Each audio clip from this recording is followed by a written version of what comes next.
Hello friends, welcome to civils. आप सभी का सिविल्स में स्वागत है। तो आज जैसा विषय आपने देखा ही होगा, today we are going to discuss on the main strategy of the upcoming 17 BPSC examination. तो क्या करना चाहिए इस एग्जामिनेशन में, कैसे इस एग्ज़ाम्स को आप इजीली क्रैक कर सकते हैं। इजीली तो नहीं क्रैक होता है, बहुत ज़्यादा हार्ड वर्क और बहुत डेडिकेशन और लगातार आपको समस्याएं आएंगी, लेकिन आपको उन चुनौतियों से आगे बढ़ के अपने आप को सक्षम बनाना है।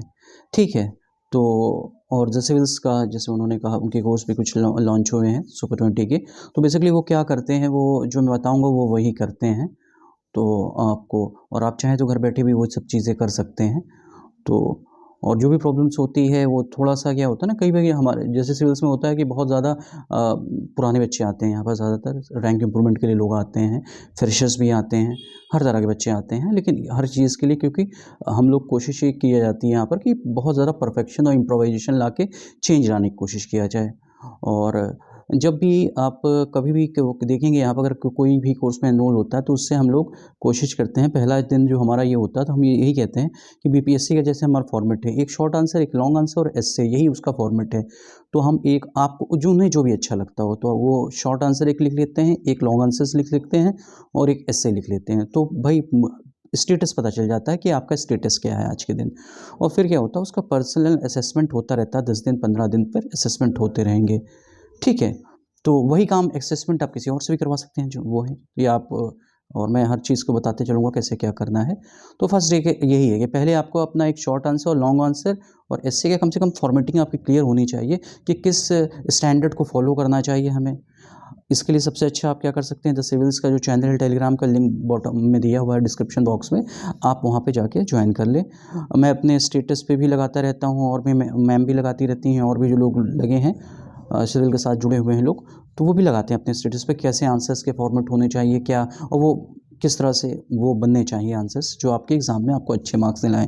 क्यों हुआ क्या है ना, कि शॉर्ट आंसर में चलो आप लिख देते हो, ठीक है, और लॉन्ग आंसर में क्या होता है कि हम कि एक स्ट्रैटेजी होनी चाहिए हर चीज़ की, कि आप किस तरह से किसी चीज़ को करें। और लेक्चर जो होगा ये बड़ा होगा, क्योंकि रीज़न ये होता है ना कि जैसे कि मेरे को कोई फ़ोन करता है और कोई मेरी सड़क पर चलता है, मुझे मिल जाए कि यार सर आपके वहाँ से तो बहुत टॉपर्स निकले हुए हैं, रैंक 3 निकल गया, और हम इंग्लिश मीडियम के पिछले 3 सालों से तो आप ही के वहाँ से जो 67, 68, 69 है, तो टॉप मार्क्स आपको वहाँ से यार, तो आप ये बता दो।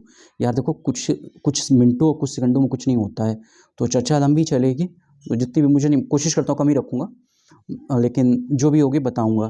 ठीक है, तो अच्छे से कि क्या होना है, और कम ही में, शॉर्ट में ही ख़त्म करने की कोशिश करूँ, लेकिन तभी अगर लंबा हो गया तो हो गया, उसमें कुछ नहीं कर सकते हैं। ठीक है। तो आप भी अपने आप को क्या करना है कि अपने आप को पहले शॉर्ट आंसर, लॉन्ग आंसर और एस्से की एक फॉर्मेटिंग करके रख लो। एस्से को शायद छोड़ भी दो, क्योंकि आपकी जो GS1 और GS2 की नॉलेज होती है वही एस्से में जाके इम्प्लीमेंट होनी है। तो अगर आप पहले दिन से ही सोचो कभी GS1 GS2 आपने कायदे से पढ़ा नहीं है, कायदे से चीज़ें आपकी रिवाइज़ नहीं है, आप सोचोगे एस्से को पढ़ूँ, एस्से को कंटेंट्स को लूँ, तो सबसे बड़ी एस्से के साथ समस्या यही हो रही है। मैं बोल देता हूँ एस्से के ऊपर कि लोगों ने क्या किया है, खूब लेक्चर्स लिए 6-7, यार वो तरीका है ही नहीं एस्से सीखने का। जैसे मैंने भी जब यूपीएससी एग्ज़ाम दिए तो लोएस्ट मार्क्स में मुझे एस्से में कभी मिले हैं, वो 145 मिले हैं।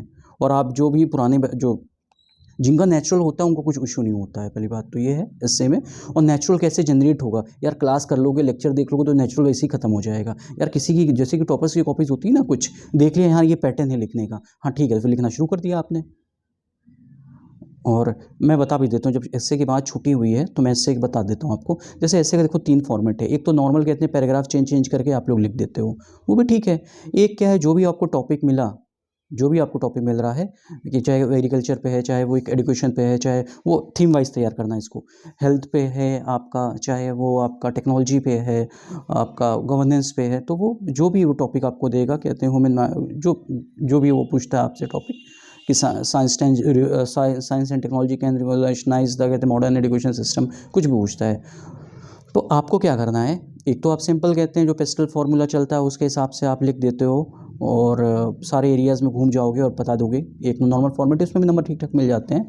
एक दूसरा है कि यार क्या कहते हैं कि इस टॉपिक से जितनी हेडिंग्स जनरेट हो सकती हैं, उसके थीसिस में, उसके एंटीथेसिस में, और फिर लास्टली उसके सिंथेसिस में, तो वो जनरेट करके, और एक छोटा सा मतलब 10, जैसे हर थीम पे आपने 10 एनेक्डोट या 10 स्टोरी तैयार कर ली, क्योंकि वो अच्छा रहता, थोड़ा सा इंप्रेशन अच्छा था जब स्टार्ट करते, इंट्रोडक्शन वो ले लिया और कंक्लूजन के लिए कुछ चीज़ें ले ली।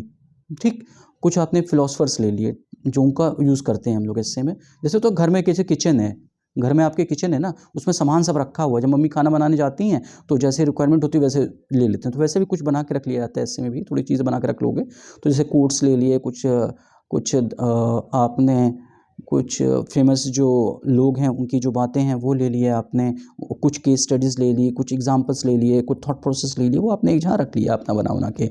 और ऐसा लोगों को लेते हैं कि जो वो सारे में एडजस्ट हो जाए, सारे जहाँ वो फिक्स्ड हो जाए। और क्या होता है ना कि आपको ये क्या कि आपको 50 ऐसे प्रैक्टिस करना है, 150 ऐसे प्रैक्टिस करना है, ऐसे कुछ होता नहीं है यार। पैटर्न देखो, मैंने मेरे अर्थ सिविल्स के टेलीग्राम के चैनल पर देखोगे तो यूपीएससी ने पिछले 25 साल में केवल 11-12 थीम का इस्तेमाल किया है। तो उस 11-12 थीम को तैयार कर लो। ये नहीं है कि लिखे जा रहे हैं कोचिंग इंस्टीट्यूट्स में मैं देख रहा हूँ मटेरियल, ये भी वो भी यार, वो थीम वाइज पूछते हैं ना, तो धीरे धीरे लोग अब जैसे मुझसे भी चोरी करते ही रहते हैं, हाँ, तो वहाँ से भी देख ही रहे हैं। तो कि कैसे कैसे अब थीम वाइज, तो लोगों ने पिछले साल तक तो नहीं करा रहे, तब लोग भी थीम पर आए हैं धीरे धीरे। तो थीम वाइज ही करके आपको करना है इस चीज़ को अपने। तो जैसे मैं बता रहा हूँ कि आपने टॉपिक उठाया, उसकी कहते हैं उसकी आपने उससे जनरेट किया, मतलब कई आपने उसकी 6-7 उस आपने उसमें थीम, उससे एक टॉपिक है उसके 6-7 थीम्स आपने उसके जनरेट की, उससे हेडिंग्स क्रिएट की, उनकी हेडिंग डालो और उसके अंदर सोचो कि जैसे कोई जीएस का आंसर्स लिख रहे हो और 6-7 पेज में वो लिख दो, लास्ट में कंक्लूजन कर दो उसके, तो सिंपली खत्म हो जाएगा तुम्हारे इससे। ये नहीं करना चाहते हो यार, तो उससे क्वेश्चन पूछ लो कि ये हाउ हो रहा है, व्हेन हो रहा है, वेयर हो रहा है, इज एजुकेशन सिस्टम इज, अगर एजुकेशन तो कोई ऐसे आया है कि एजुकेशन सिस्टम क्या चेंज कर सकता है, एजुकेशन होती क्या है, ये क्या वो पास्ट में क्या रही है, प्रेजेंट में क्या रही है, कंटेनमेंट टाइम में कैसे सिर्फ रिवोल्यूशनाइज हो रही है। 4-5-6-7 अपना ब्रेनस्टॉर्मिंग करके थॉट प्रोसेस आपने सोच लिया, उसकी हेडिंग बन गई आपकी। इंट्रोडक्शन आपने एजुकेशन में, आपको मालूम था कि मैंने 2-3 एनेक्डोट या स्टोरी कहते हैं रट के रखी हुई है, जब आएगा तो उसमें मैं सेट करूँगा अपना, तो वो आप सेट करना, ठीक है। तो वहाँ इंट्रोडक्शन लिया और इससे 6-7 क्वेश्चंस आपने अपने बना रखे थे, उनकी हेडिंग डाल के आपने 6-7 पन्ने भर दिए, लास्ट में अपने कंक्लूजन करके निकल लिया अपना। और उसके अंदर क्या ट्रीटमेंट करना है, जैसे कि फिलोसफर्स को बुलाना है, थॉट प्रोसेस को बुलाना है, गांधी को बुलाना है, गांधी बहुत इंपॉर्टेंट है, उनकी कई की बातें जो हमेशा आके फिक्स ही हो जाती हैं। तो और जो किताबें, अब जो नॉवेल्स हैं, जो स्टोरी समझ लिया करो यार। कहते हैं एक छोटी सी फिल्म बना रहे हो, उसका बढ़िया से ट्रीटमेंट करना है, जो आपकी 8 से 9-10 पन्ने की होगी, उसका बेहतरीन ट्रीटमेंट देना है एक शॉर्ट स्टोरी का, वही आपका एस्से होता है। तो एस्से का तो बस मैंने मोटा मोटा बता दिया कि एस्से में क्या होता क्या है, और इसके कहते हैं डिटेल एक बार लेक्चर ले लेंगे जहाँ मैं आपको ये जनरेट करके दिखा दूंगा वैसे। और एक लेक्चर पढ़ा भी हुआ है यूट्यूब पे, आप उसको भी देखेंगे, 2 लेक्चर्स पढ़े हुए हैं, तो उससे भी काफ़ी आपको आइडिया मिलेगा कि मैं कहना क्या चाह रहा हूँ, ठीक है। तो निबंध की आप और ऐसे की आपकी इस तरह से समस्याएं दूर होंगी कि एक जनरल फॉर्मेट यूज़ करेंगे, एक हेडिंग फॉर्मेट यूज़ करेंगे, एक क्वेश्चन आंसर फॉर्मेट को यूज़ करेंगे। तो अगर GS1 GS2 आपने नहीं पढ़ा है, ठीक से भी नॉलेज नहीं है, तो ऐसे पे जाओगे, फिर लोरी वाली क्लासेस सुनोगे और उससे कहते हैं ऐसे लिख नहीं पाओगे, ठीक है। तो वो वाला काम नहीं करना, अपने हाथ से जब चलेगा तभी कहते हैं ऐसे लिखा जाएगा, वो मैथ्स की तरह है, लगता है कि वैसे हो जाएगा, तो ऐसे ही है। तो अब फिर क्या है आपके पास, क्या करना है हमें, शॉर्ट आंसर आते हैं, हमारे लॉन्ग आंसर्स आते हैं, उस पे आ जाता हूँ मैं। तो शॉर्ट आंसर की भी एक स्टैंडर्ड फॉर्मेट है जो हमें क्या वो फॉलो करने में, अपने चैनल पर डाला भी है, उस पर आप देख सकते हैं। शॉर्ट आंसर में जैसे कि हमने कोई कोट्स डाल दिया, या फिर हमने इंट्रोडक्शन लिखा, फिर उसके बाद हम डायग्राम कहते हैं। तो डायग्राम देखो, इंट्रोडक्शन कंक्लूजन के लिए मैं एक अलग एक्सरसाइज करवाता हूँ, वो एक्सरसाइज कहते हैं आप लोग करेंगे हमारे साथ। यार ज़रा जैसे कि इंट्रोडक्शन कोई वीक हो रहा तो उसके मैं बता वो चलता है, तो पता चलता है उसके अंदर कैसे वो करना है, ठीक है। तो इंट्रोडक्शन कंक्लूजन वो फॉलो करेंगे हम लोग, कैसे क्या करना है, स्पेशल एक्सरसाइज होती है उससे हो जाता है, वो आपको पता चलेंगी। प्रेजेंटेशन के लिए अलग से लेक्चर होता है, इसमें चाहे यूट्यूब पे पढ़ा भी हो, वो लेक्चर कहते हैं आप लोग देखे होंगे, उसके साथ शीट भी है, 25 तरह के डायग्राम्स आपको दिए गए हैं, वो डायग्राम कहते हैं बार बार बनाते रहोगे तभी एग्जाम में बना पाओगे, ठीक है। तो ये चीज़, तो आपने शॉर्ट आंसर में इंट्रोडक्शन लिखा, वो कॉन्टेक्सचुअल आपने वो किया, कंटेस्ट में जाके ही आपने उसकी इंट्रो किया, फिर आपने कैसे कुछ डायग्राम बनाया, वहाँ मैंने बता रखा है कि ऑक्टागन, हेक्सागन, पेंटागन कुछ भी बनाओ, ये सर्कल बहुत हो गया, हवन स्पोकल कितना बनाओगे, चेंज किया करो, तो यहाँ चेंज करो। उसके बाद जो क्या कर रहे हैं वो डायरेक्ट से एक वो पूछते हैं, कोई थिक सिंगल थीम का ही होता है 8 नंबर का, उसकी हेडिंग डालो और फिर आगे आपने जो भी समझा, जो उसने कह रखा है क्वेश्चन में जो पूछा है उसके बारे में लिखते रहो। और उसमें क्या होता है कि आपको क्यों 4 पॉइंट्स आ रहे हैं, 5 पॉइंट्स आ रहे हैं, तो 2-3 पॉइंट जो आपको वो वाले पॉइंट्स लिखने हैं कि जो आपको अच्छे से आते हैं, वो 2-3 पॉइंट्स आप लिखोगे, वो जिसके बारे में अच्छे पॉइंट्स क्या होते हैं, जिसके बारे में आपको डेटा मालूम है, जिसके बारे में फैक्ट आपको मालूम है, जिसके बारे में आपको कोई रेफरेंसेस मालूम है, कोई रिपोर्ट्स आपको मालूम है वो आप पहले लिखोगे, या फिर उसके बारे में आपको कोई एग्जाम्पल्स मालूम है वो आपको पहले उसको दिखाओगे कि एग्जामिनर वो एक दो पॉइंट देख रहा है, हाँ बाकी जेनरिक पॉइंट्स लिखो, कॉपी भरने के लिए भी चीज़ें चाहिए तो वो लिखोगे, ठीक है। तो ये शॉर्ट, और लास्ट में आप कंक्लूजन लिखोगे, वे फॉरवर्ड लिखोगे, बस इतना। और क्वेश्चन में जो पूछेगा वही चीज़ लिखोगे, ऐसा नहीं कि इधर उधर कुछ करते रहोगे। तो ये शॉर्ट आंसर का ये फॉर्मेट होता है, तो ये बता देंगे हम। तो उसके भी अलग से लेक्चर आएंगे, इसका एक स्पेशल लेक्चर भी आएगा आप लोगों के पास, जो क्लास का है लेक्चर। जो आंसर राइटिंग के जो लेक्चर्स में, अच्छा उस पर आ जाता हूँ कि आंसर राइटिंग लेक्चर्स जो मैं देता हूँ, तो उसमें आंसर राइटिंग देखो यार, उसमें कोई कहानी वाली बातें नहीं होती हैं आंसर राइटिंग लेक्चर्स में। उसमें क्या होता है ना कि आप वो सारे आंसर राइटिंग से रिलेटेड हैं, ये कैसे करना है। इकोनॉमी के सेक्शन में कोई भी क्वेश्चन आए तो वो लेक्चर अगर देख लो तो वो कुछ भी फंसाएंगे आपको, तो वो उस लेक्चर से जब भी वो देखो, डायरेक्ट क्वेश्चन एक होता है कि अगर उन्होंने कोई पॉलिसी पूछ दी, कोई थीम पूछ दी, फिर तो वही लिखना है। लेकिन वो जब बेसिक अंडरस्टैंडिंग पे जब जाएंगे तो वो लेक्चर अगर आप देख लोगे तो उससे कहते हैं आपका पूरा आइडिया अनफोल्ड हो जाएगा कि कैसे क्या करना है इकोनॉमी में। तो इकोनॉमी कोई क्वेश्चन नहीं गलत होगा।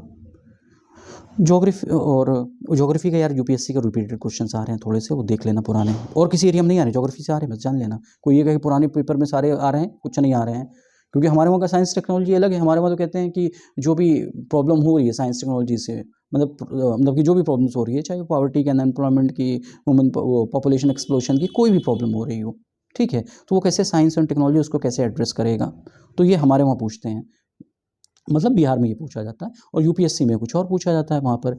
तो हम अपना पढ़ेंगे ना, क्योंकि यूपीएससी के चक्कर में पड़ जाएंगे। जैसे मेंस 365 है, या पढ़ने लगो तो यार कुछ होशियारी से पढ़ना ना, स्मार्ट वर्क करना है, जो पूछेगा वही पढ़ना है ना। वो लास्ट में मैंने डाला था, पिछले साल क्या हुआ था जब मैंने डाला था, अब चलो वो तो बाई गॉड ग्रेस भी होता है, आपकी थोड़ा इस क्वेश्चन और डालूंगा कि पिछली बार हमने कितने 20-25 क्वेश्चन डाले, तो उसमें से 7 क्वेश्चन करंट अफेयर्स के आ गए थे, तो इतनी टेंशन नहीं लेनी है, वो हेड पूछते हैं। तो अब की बार भी डालेंगे ही उसके, अभी भी डालेंगे हम अपने टेलीग्राम चैनल पर, वो ईश्वर की कृपा होगी तो फिर आएगा वो। तो वो ये चीज़ है आपकी। तो ये आंसर राइटिंग लेक्चर्स के मैं बता रहा हूँ कि हर एरियाज़ के होते हैं, कि अगर पॉलिटी लिख रहे हो तो पॉलिटी में आंसर क्या है, अगर वो पूछ रहा है लास्ट में, अगर आ गया कोई फेडरेशन क्वेश्चन आ गया, तो फेडरेशन होती क्या है, किसी ने क्या कहा है फेडरेशन के बारे में, यूएस मॉडल फेडरेशन क्या है, इंडिया मॉडल फेडरेशन क्या है। और सबसे बड़ी चीज़ है ना, लॉन्ग आंसर में नंबर इस फर्स्ट नहीं मिल रहे हैं, वो जिस कंटेस्ट में पूछ रहा है। आप लोगों ने नोट्स बनाया है, और नोट्स में कहते हैं आपने जो चीज़ें लिखी हुई है, आप कहीं से नोट्स पढ़ रहे हो, तो नोट्स में लोग बना ही दे रहे हैं, तो पढ़ ले रहे हो आप लोग, आपके दिमाग में चल रहा है कि वही छाप देंगे जाके। यार वो नहीं, वो जो क्वेश्चन पूछता है उससे, यहीं पे तो चैंपियन, यहीं पे तो सबसे बड़ी कलाकारी है कि वो जो क्वेश्चन पूछता है उसको आप अपने आंसर में कैसे सिंक करते हैं, उसके कीवर्ड से, उसके वर्ड से, उसकी थीम से, वो होता है लॉन्ग आंसर का सबसे बड़ा उसमें। तो वो मैं अलग से लेक्चर लूँगा, उसको बताऊँगा मैं आपको कि लॉन्ग आंसर, जो शॉर्ट आंसर में तो एक थीम 2 थीम होती है, उसमें 4-5 थीम होती है। तो सेम उसका ही स्ट्रक्चर इसमें भी फॉलो करते हैं, लेकिन सारी हेडिंग्स जो उसमें पूछ रहा है, उसकी हेडिंग्स बना के फिर उसके सारे पॉइंट्स को, सारे उसके जितने भी इश्यूज़ को उसने पूछा है। कुछ चीज़ें होती हैं एक्सप्लिसिटली, कुछ होती हैं इम्प्लिसिटली। तो एक्सप्लिसिट क्या होता है, जो कि पूछ रहा है डायरेक्ट, और इम्प्लिसिट क्या होता है कि यार वो कुछ कहानी लिखता है शुरू में स्टेटमेंट वाइज, कि उसने एक स्टेटमेंट लिखा, तो हमको क्या करना रहता है कि उस स्टेटमेंट को थोड़ा बहुत समझाना पड़ता है, 10% 20% उसको समझाएंगे। बाकी वो जो एक्सप्लिसिटली मेंशन कर रहा है उससे हम उस चीज़ को हमें एड्रेस करना होगा, ठीक है। तो इस तरह से चीज़ें होंगी आपकी लॉन्ग आंसर की। तो वो अब आपको शॉर्ट आंसर लॉन्ग आंसर का बताया मैं क्या कर रहा हूँ। एस्से का मैंने शॉर्ट में ब्रीफ में आपको दिया कि हाँ ये फॉर्मेट फॉलो करना पड़ता है, तो उससे आप कैसे होगा। और क्या, प्रेजेंटेशन शीट आपको, प्रेजेंटेशन लेक्चर है, प्रेजेंटेशन शीट भी आपकी रहेगी। इंट्रोडक्शन कंक्लूजन के लिए क्या होगी, इसके लिए स्पेशल एक्सरसाइज आएगी। इसके लिए क्या होता है, अब हिंदी का अगर ऐसे लिख रहे हो, अगर लिखने के आप मूड में हो, तो योजना का जो संपादकीय पहला पेज होता है, उसमें जो भाषा जो की परिपक्वता है, और जिस तरह से कहते हैं अपने भाषा में वो जो आप फ्लो आता है, जिसको तारतम्यता कहते हैं हिंदी में, आप उसमें वो आना चाहिए, सिंक्रोनाइजेशन एक आना चाहिए। तो वो उसमें योजना का बस संपादकीय पहला वाला पेज। और जनसत्ता का आप कहते हैं ट्यूटोरियल पढ़ सकते हैं अगर आप उसके हिंदी अच्छी, उससे आपकी थोड़ा सा भाषा का बड़ा अच्छा ज्ञान होगा, और आप भाषा का प्रभाव बड़ा अच्छा होगा, वो हिंदी में बहुत आवश्यक होता है। तो what we have to do as far as English is concern, हम लोग क्या करेंगे, योजना के हमारे उस मैगजीन है उसका हम वो शुरू की वो पढ़ेंगे। कुछ लोग को नेचुरल होता है, उन्हें ज़रूरत ही नहीं पड़ती है, लेकिन जिनका नहीं ज़रूरत पड़ती है तो उसके मैंने 6, 7, 8 की कंपाइलेशन कर रखी है, हर एरियाज़ की, हेल्थ की, एजुकेशन की, साइंस की, गवर्नेंस की, एग्रीकल्चर की। तो वो मैं दे देता हूँ कि भाई आप इसको पढ़ लो, तो इसका आपका जो जैसे, क्योंकि क्या होता है ना, एक और अच्छी बात बताता हूँ आपको कि क्या, जैसा आप कंज्यूम करोगे ना वैसे ही आप बनोगे। आप अच्छा अच्छा सोच रहे हो, आप हर अच्छी चीज़ें देख रहे हो, और उसी तरह से कहते हैं आपके लिटरेचर आएंगे। तो मैं क्या करता हूँ, मैं जो आप देखोगे कभी, मैं आपके जैसे सिविल आपने से मेरे चैनल पर सिविल्स के या व्हाट्सएप स्टेटस पे या मैं वहाँ पर क्या करता हूँ, मैं आंसर्स देता रहता हूँ। यार देखते रहो ऐसे। जैसे क्या होता है ना कि अब कई लोग हैं, मतलब कई साल से 4-5 साल से दे रहे हैं बीपीएससी, लेकिन हो ही नहीं रहा, क्योंकि क्या चक्कर है ना यार, टेस्ट सीरीज़ एक बहुत अच्छी चीज़ है। टेस्ट सीरीज़ पैसे कमाने की चीज़ है, उससे बहुत कुछ होता नहीं है। क्योंकि देखो, या तो एकदम परफेक्ट हो, आप सारी चीज़ें सीख चुके हैं, तो भाई संडे संडे जाओ अपनी टेस्ट सीरीज़ लिखो, ठीक है, उसमें कोई बात ही नहीं है। अदर एल्सवाइज़ ये होता है कि यार वो देखो, उसमें आप फुल लेंथ टेस्ट ज़ीरो चाहिए, देखो उसमें इतने ढेर सारे क्वेश्चंस होते हैं, 20-19 से होते हैं। अगर उनको कायदे से देखो, एग्जामिनर तो 10-12 उसको नंबर देने होते हैं। अब किसी को रिव्यू देके बताना है कि भाई क्या क्या करना है, कितनी देर में साइन करोगे, बहुत मैक्सिमम। अब 1 घंटे 1.5 घंटे में तो कोई साइन करने वाला नहीं है, वरना फिर हो चुका साइन, और होता होता कहीं नहीं है ऐसे वैसे। और अगर साइन करने वाले होते भी हैं तो उन्होंने क्या, उनको सॉल्यूशन मिला है, वहाँ आपको बता दिया कि हाँ भैया ये आप में ये पॉइंट नहीं था, ये नहीं पॉइंट था। अरे नहीं यार, क्या पॉइंट का क्या करना है भाई, अभी पढ़ रहे हैं, जब तक एग्जाम तक पहुंचेंगे तो शायद आज 4 पॉइंट लिख रहे हैं, वहाँ 6-7 पॉइंट पे लिख देंगे। लेकिन अगर आपने स्ट्रक्चर आपका गड़बड़ हो गया, आपकी फॉर्मेटिंग गड़बड़ हो गई, आपके डायग्रामेटिक रिप्रेजेंटेशन आप जो थोड़ा बहुत क्रिएट कर सकते हो वो नहीं कर पाओगे, तो फिर दिक्कत है ना। क्यों करना ये है ना कि हमको हमेशा एक स्किल जनरेट करनी है। अब जैसे मैं बात करता हूँ जब भी इस चीज़ की, तो मैं जिसमें हमारी पास जो टॉपर थी अंकिता चौधरी, मैं उनकी क्यों बात कर लेता हूँ यार। वो जो बंदी है आपका, तो उसने कहते हैं क्या किया अंकिता ने, या 67 में कहते हैं अंकिता का, कहते हैं रैंक 3rd थी, ठीक है, 560 नंबर कुछ थे उनके अपने। और जब 499, उस समय पैटर्न कुछ और था, 499 नंबर जब 68 में आया, अगर जो नंबर आ रहा है, तो भी उसके हिसाब से रैंक 3rd थी। तो रीज़न ये था ना कि आपने अपने आप को इतना ज़्यादा चैनलाइज कर लिया है, स्ट्रॉन्ग कर लिया है कि वो कुछ भी पूछेंगे तो प्रैक्टिस से इतना वो किया, और प्रैक्टिस ऐसे नहीं किया, विद लर्निंग्स किया है। हमारे एक रूल्स, एक टेक्निक सबको फॉलो करके किया है। क्या मेरे को डायग्राम बनाने हैं, मेरे को कोड्स लिखने हैं, मेरे को ये फिगर्स देने हैं, मेरे को हेडिंग डालनी है, मेरे को जितने भी पार्ट्स पूछ रहे हैं क्वेश्चन के, मेरे को सारे को एड्रेस करने हैं। और ऐसा है कि अब आदमी कहता है चेंज नहीं आ रहे, चेंज यार देखो, जब आप, मैं क्या करता हूँ, मैं भी चाहूँ यार टेस्ट सीरीज़ ही चला दूँ यार, टेस्ट सीरीज़ चला दूँ, अच्छी चीज़ है टेस्ट सीरीज़। संडे संडे को कॉपी साइन करनी है, कोई दिक्कत नहीं है। लेकिन टेस्ट सीरीज़ में मैं जानता हूँ चेंजेस आते नहीं हैं। चेंज तब आएगा जब डेली आप 1-2 क्वेश्चंस लिखोगे। तो जो लोग घर पे बैठे हुए हैं तो क्या करेंगे, वो किसी भी कोचिंग उठा लो, क्वेश्चन उठाओ, कहते हैं हमारे बाद में हम भी डाल देंगे, सब हमारे भी उठा लेना, उससे प्रैक्टिस करो आप ना। पुराने सबसे अच्छे पुराने पेपर्स होते हैं, हिस्ट्री के सारे क्वेश्चन लगभग वहीं 80% वहीं से आते हैं, तो उनकी प्रैक्टिस करो। और फॉर्मेट आपको देखना तो हमारे चैनल से जाकर देख लो आप फॉर्मेट, ठीक है, कि फॉर्मेट कौन सा फॉलो करना चाहिए, फिगर्स कैसे बनाए, सब वहाँ पे दिए हुए हैं, आपको बहुत बढ़िया से मिल जाएगा आपको। तो आपको इस तरह से अपने आप को चैनलाइज करके एक प्रॉपर वे में लाना है, ठीक है। अब क्या बात बची कि अब क्या करते हैं कि क्या करना है। हाँ, अब हम क्या करते हैं, कहते हैं कि 3 स्टेज अपना प्रोसेस फॉलो करेंगे। 3 स्टेज में प्रोसेस में क्या करना है हमें। पहली स्टेज में हम क्या करेंगे कि आपको डेली 2-3 क्वेश्चंस देते रहते हैं, भैया इसको लिखो, ये आंसर राइटिंग फॉर्मेट है, ये हमारे लेक्चर्स हैं तुम्हारे थोड़े से आंसर राइटिंग के, कि ये शॉर्ट आंसर का फॉर्मेट फॉलो करना, ये लॉन्ग आंसर का फॉलो करना, और ये और क्या क्या स्टैंडर्ड्स हैं, क्या क्या पैरामीटर्स हैं। और बड़ी एक इंपॉर्टेंट चीज़ और, कि क्वेश्चन में क्या होता है ना, वो कीवर्ड्स जो बहुत होते हैं, कमेंट्स, इवैल्यूएट, एग्जामिन, तो इनके मतलब होते हैं, इनके बेसिस पे आंसर देने हैं, तो इसको भी ध्यान रखना होता है। तो वो हम देते हैं भैया कि भाई ये देख लो। और हम जो शीट देंगे आपको सिविल्स की, वो एकदम, कोई लड़का एग्ज़ाम में देने गया है, वो जो बच्चे हमारे स्टूडेंट्स गया है, तो फिर वो उसी की उसने लाया है डायमेंशन शीट पूरी उसकी, वो प्रॉपर वही है, और वही शीट पे आप लिखो, तो आपको पता रहेगा कि 5 पेज या 6 पेज हमें लिखना है। 6 पेज में वैसे स्टैंडर्ड में वो करता हूँ, रिकमेंड करता हूँ कि 6 पेज लिखिए, 70 वर्ड्स लिखिए, अच्छी स्पेसिंग दीजिए, लाइंस के बीच में भी, वर्ड्स के बीच में 70 वर्ड्स लिखिए, और 7 6 42, 420 या 350 से 400 वर्ड लिखिए, 5 पेज या 5 से 6 पेज के बीच में अपने आप को रखिए। और शॉर्ट आंसर में क्या कीजिए, 70-80 वर्ड्स लिखिए। क्योंकि एक बात को समझिए, हुआ क्या है ना, क्या होता है कि लोग शॉर्ट आंसर में खूब जम के लिख रहे हैं। यार एक बात को, कैलकुलेशन को, इस चीज़ को समझ लो, क्या है कि जो 38 मार्कर का क्वेश्चन था, उसको इन्होंने क्या किया हुआ है, इनको 2-2 पूछते हैं वो 7 मार्क के, और बाकी 8 मार्क का पूछते हैं। 8 3 24, 7 2 14, तो 38 मार्क्स का इन्होंने ऐसे एक क्वेश्चन को 5 क्वेश्चन में डिवाइड कर दिया है। तो आपको क्या करना है ना, उसी हिसाब से आप डालो ना। आप 200 वर्ड्स लिख रहे हो, और पता चला जब लॉन्ग आंसर लिखने जाओगे तो 4 पेज लिखोगे। तो और ऊपर से ये भी मैं बता रहा हूँ, एग्ज़ाम में लेंथ की भी वैल्यू है, क्योंकि मेरे दिमाग में क्या चलता है ना यार, प्रेजेंटेशन अच्छा करा दो, एक स्ट्रक्चर अच्छा करवा दो, कंटेंट अच्छा करा दो, कोई फ्रंट पे कहते हैं छोड़ो मत स्टूडेंट का, क्योंकि तकलीफ होती है जब आप करते हैं, लेकिन जब रिजल्ट आता है तो बहुत खुशी भी होती है। ठीक है, तो इस चीज़ को भी ध्यान रखना है आपको अपना।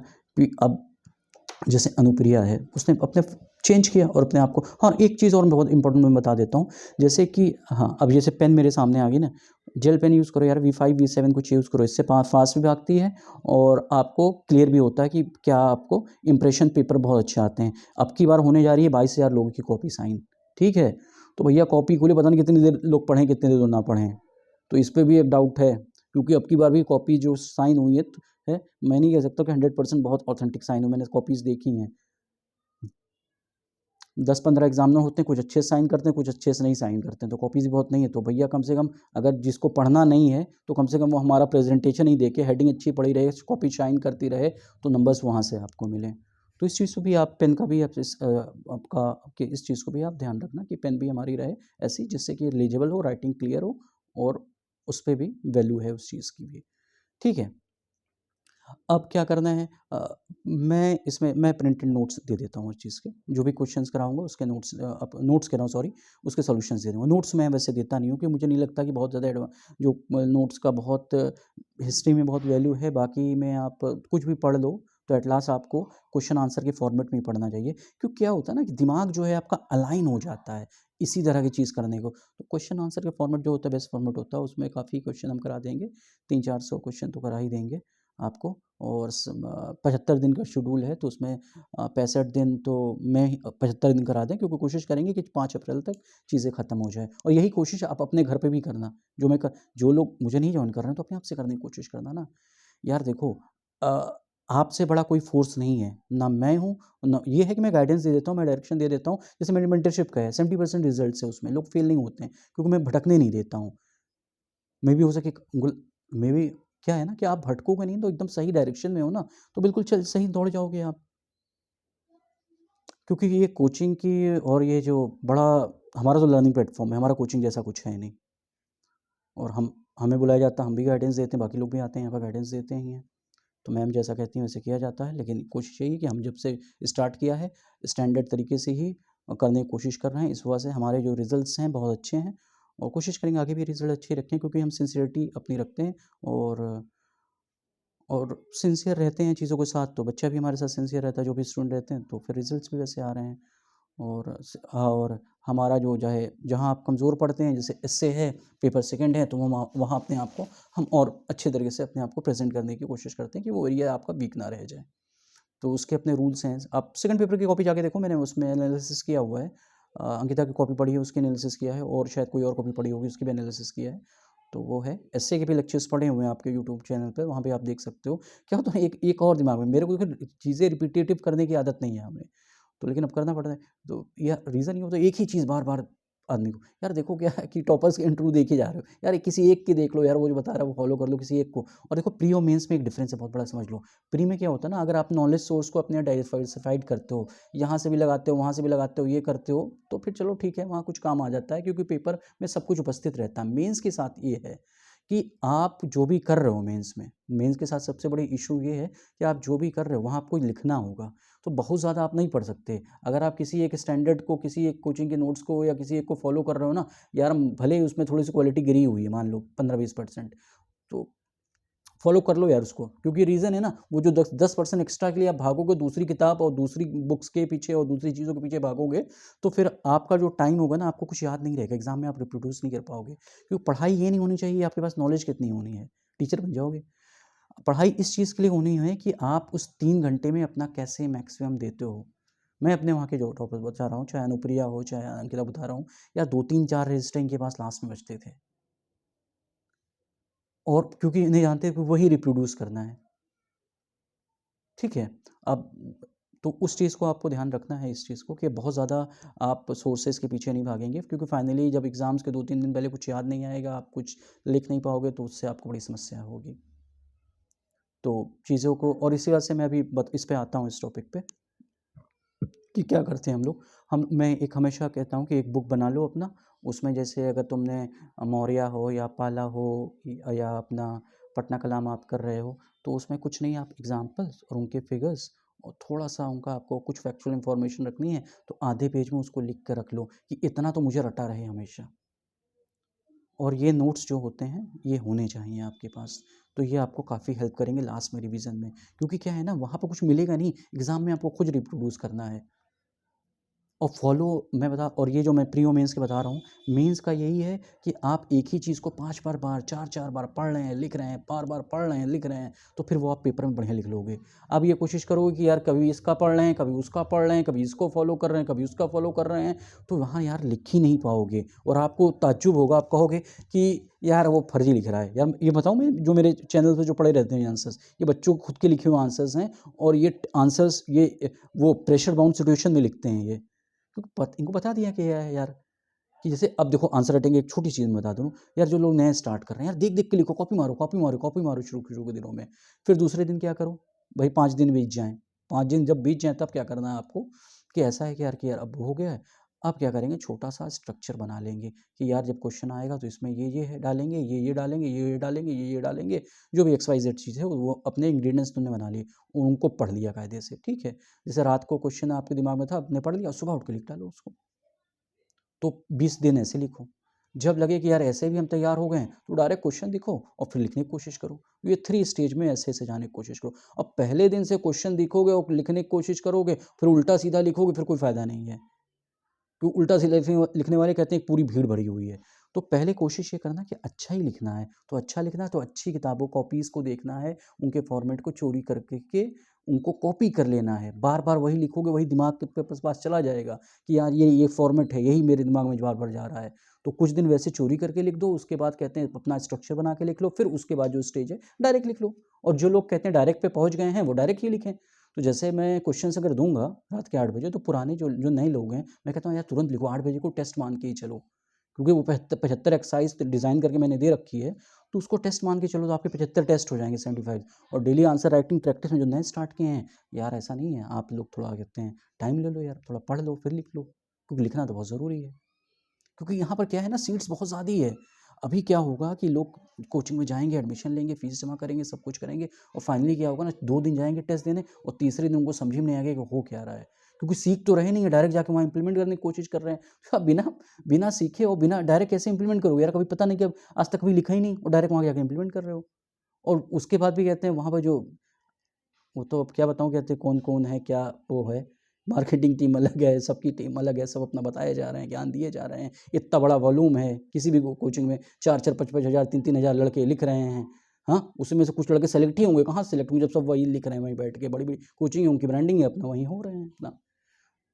हमारा क्या है, हम छोटे से कोने में बैठे हुए हैं, जो हमारे पास आते हैं लोग, हम पे एक तरह से ट्यूशन वाला टीचर कहते हैं लोग, कि वही ट्यूशन देते हैं। हाँ, ठीक है, दे देते हैं यार। ठीक है, तो ये चीज़ें कहते हैं आपको ध्यान रखना है कि मेंस में थोड़ा-सा प्री से अलग है, और एक ही चीज़ को बार-बार पढ़ना है, एक ही चीज़ पे छोटे-छोटे नोट्स बनाने हैं, और जो मैंने 3 स्टेज स्ट्रेटजी बताई है, आपको उसी से और दो उसको इम्प्लीमेंट करना। और एक चीज़ और समझो, जब मैं क्या कराता हूँ मंडे टू फ्राइडे क्या करेंगे हम लोग, मंडे टू फ्राइडे हम सीखेंगे, थोड़े लेक्चर्स में दूँगा, थोड़े वॉइस नोट्स दूँगा मैं उसको, आपको 1-2 क्वेश्चंस लिखूँगा, आप उनके लिखोगे, फिर उनको गड़बड़ होगी, तो फिर मैं उनको रेक्टिफ़ाई करूँगा। ठीक है, ऐसे मैं एक सेक्शन को कवर करूँगा। जब मैंने उस सेक्शंस को कवर कर लिया, फिर मैं उसका संडे को टेस्ट ले लूँगा, सेक्शनल टेस्ट। ठीक है, जब आप थोड़ा सेक्शनल टेस्ट भी आप अच्छे से दे लिए, या थोड़े से जो भी दे लिए, थोड़ा समय बीतेगा, फिर उसका लिए सेक्शनल टेस्ट ले लूँगा, और फिर जब समय लास्ट में रहेगा तो फुल लेंथ टेस्ट ले लूँगा, कि लाओ आप 3 घंटे की स्पीड ला के देख लो। तो क्या होगा कि एक ग्रेजुअल फॉर्म में आप सीख के लास्ट स्टेज में पहुँचोगे। ठीक, और जो लोग रैंक इम्प्रूवमेंट के लिए वर्क कर रहे हैं यार, तो तुम्हारे लोग के लिए तो यार, तुम लोग पेपर तो कंप्लीट कर ही लोगे, वो तो तुम लोग सीख ही लिए हो। तुम लोग के लिए डेली आंसर राइटिंग बहुत ज़रूरी है, क्योंकि उससे तुम लोग में इम्प्रूवमेंट आएगा, ठीक है? तो जो लोग रैंक इम्प्रोवाइज़ेशन की कोशिश कर रहे हैं, उनके लिए डेली आंसर राइटिंग बहुत मस्ट है, तो वो आप लोग करेंगे। और ये शॉर्ट बुक का रूल मैंने बता दिया आपको, कि वो बुक बनानी है, उसमें आपको छोटे-छोटे नोट्स, आपको कोट्स, आपको एस्से के वो जो थीम वाइज़ मैं जो बताता हूँ, एजुकेशन, हेल्थ, उसमें उसके अलग-अलग मैं बताता रहूँगा। ये लेक्चर बहुत लंबा हो जाएगा इस वाइज़, तो इस वजह से मैं ये बता रहा हूँ कि कैसे आपको क्या करना है। और हमारे वहाँ क्या होता है, 8 बजे वो क्वेश्चन आ जाते हैं, वो आप उसी समय आप लिख के आप जमा कर देना, कॉपी पे साइन होके आपको अच्छे से मिल जाएगी। वॉइस नोट में भी बताएंगे हम आपको शुरू में, जब तक आप समझ नहीं पा जाएंगे 10-15 दिन तो मैं थोड़ी सी मेहनत ज़्यादा रहती है, एक बार ट्रैक पे पहुँच जाओगे, ट्रैक पकड़ लोगे तो हमेशा अच्छा लिखते रहोगे। ठीक है, तो इस चीज़ में तो और क्या मुझे आप लोग को बताना था? हम्म। ठीक है, लेक्चर्स हो गया, मंडे टू फ्राइडे हो गया। हाँ, एस्से संडे संडे करेंगे हम लोग, एस्से को जो है वो संडे संडे आप लोग भी एस्से जो होता है ना, जो आप लोग घर पे भी लिख रहे हो, तो 3-3 दिन के गैप पे लिखा करो। ऐसा नहीं आज लिखा फिर कल ही लिख दिया, ऐसा नहीं, 3-3 दिन। क्योंकि ये होता है ना कि आप न्यूज़पेपर पढ़ रहे हो, फिर जीएस का कुछ पढ़ रहे हो, फिर वो कर रहे हो, तो वो आप इम्बाइब करते रहते हो, तो तुरंत नहीं रिप्रोड्यूस करना है, तो उसमें टाइम लगता है। तो बहुत ज़्यादा लिखने की नहीं, 3-3 दिन पे लिखना है एस्से, जो एस्से का फॉलो करना है स्ट्रैटेजी, तो उसको 3 दिन के फॉलो करना। और क्या है? हाँ, कंटेंट वंटेंट तो मैं नहीं देता हूँ। कंटेंट यार उसमें सब ने बना रखे हैं, दिन रात उसमें मेहनत कर रहे हैं वो, और उन्हीं के कंटेंट आप उठा लेना और मुझसे पूछो, मैं बता दूँगा कि किसके कंटेंट ठीक हैं थोड़े बहुत, तो वहाँ से कंटेंट आप उठा लेना। हाँ, मैं वो चीज़ ज़रूर दूँगा, कहते हैं मॉडल आंसर फॉर्म में, और मैं जो कॉपीज़ अच्छी होती हैं ग्रुप में, जो भी लिखते रहते हैं, तो मैं उनको पिंग कर देता हूँ कि ये गुड कॉपी है भाई, इसको देख लो, ये आंसर ये इसका अच्छा है, ये फॉर्मेटिंग इसकी अच्छी है, इसका डिज़ाइन, इसका स्ट्रक्चर, इसका प्रेजेंटेशन और इसका वे ऑफ टॉकिंग जो था वो बहुत अच्छा है, इसको आप इम्बाइब करने की कोशिश करोगे। क्योंकि ये क्या होता है ना, कोच आप जब नॉर्मल टेस्ट देख रहे हो, आप गए टेस्ट दिया, आपने कॉपी मिली आपको, आपने ले लिया। हम क्या करते हैं, ग्रुप हमारा बनेगा, वो अपना बना रहेगा।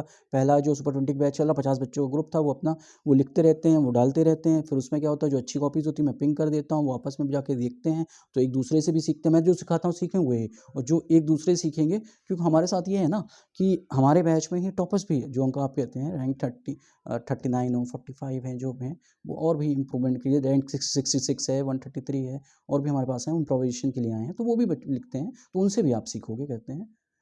क्योंकि क्योंकि उनकी कॉपीज़ भी आपके सामने आती रहती है, तो वो ग्रुप में डालेंगे तो आप उनसे भी सीखेंगे, तो आप वहाँ से भी आपको एक लर्निंग मिलेगी, लाइव लर्निंग वहाँ से आप ले सकेंगे। तो एक चीज़ वो होती है, ठीक है। और क्या चीज़ है कुछ इन लोग को बताने के लिए, मॉडल से बता दिया मैंने। थीम्स हो गई ये वो।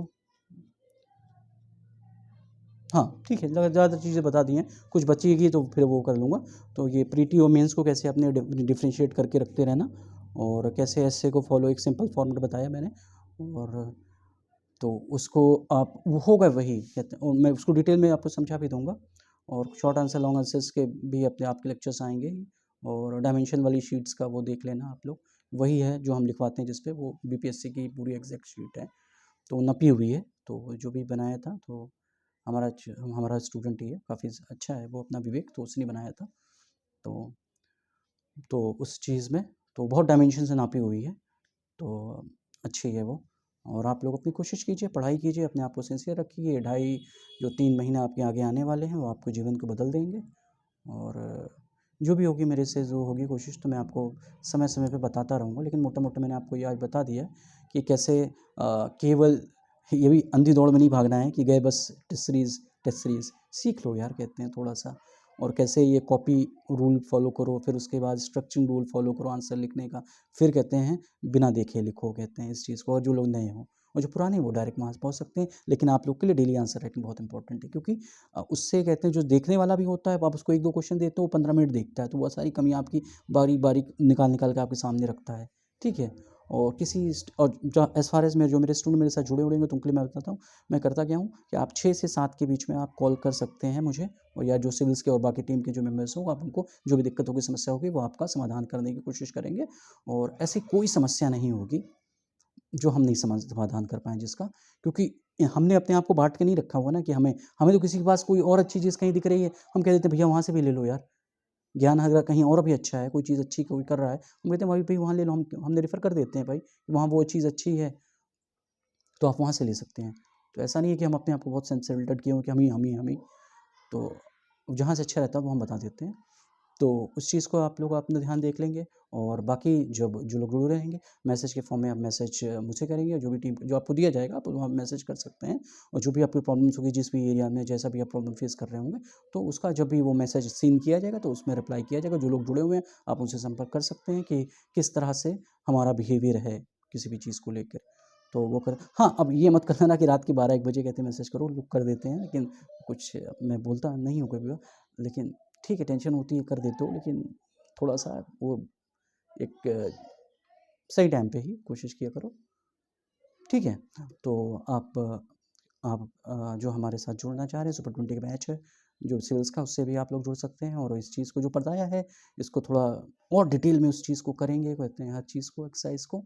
और जो लोग नहीं जुड़ रहे हैं वो उनके साथ भी है कि यार चैनल पे जुड़ो, चैनल पे मैं देते रहूँगा। लास्टली सब कुछ जब ख़त्म होते तो मैं जो भी कराऊँगा मैं सब दे देता हूँ मैं। बहुत हद तक पहले तो बहुत नहीं होता था, क्योंकि पहले मैं बहुत ज़्यादा मेंटरशिप कोडिफ़िकेशन नहीं था उतना। अब थोड़ा कोडिफ़िकेशन हुआ तो देने लगा हूँ चीज़ें कि हाँ, ये इसको ऐसे-ऐसे कर लो। तो बस अपने आप को बस ये जान लो कि यार करना है वो है कि वो 8 नंबर के, 38 नंबर के और 100 नंबर के एस्से, यार इनको परफ़ेक्ट तरीके से लिख लेंगे, अच्छे नंबर 500 के करीब पहुँच जाएँगे, तो आपका सिलेक्शन हो जाएगा।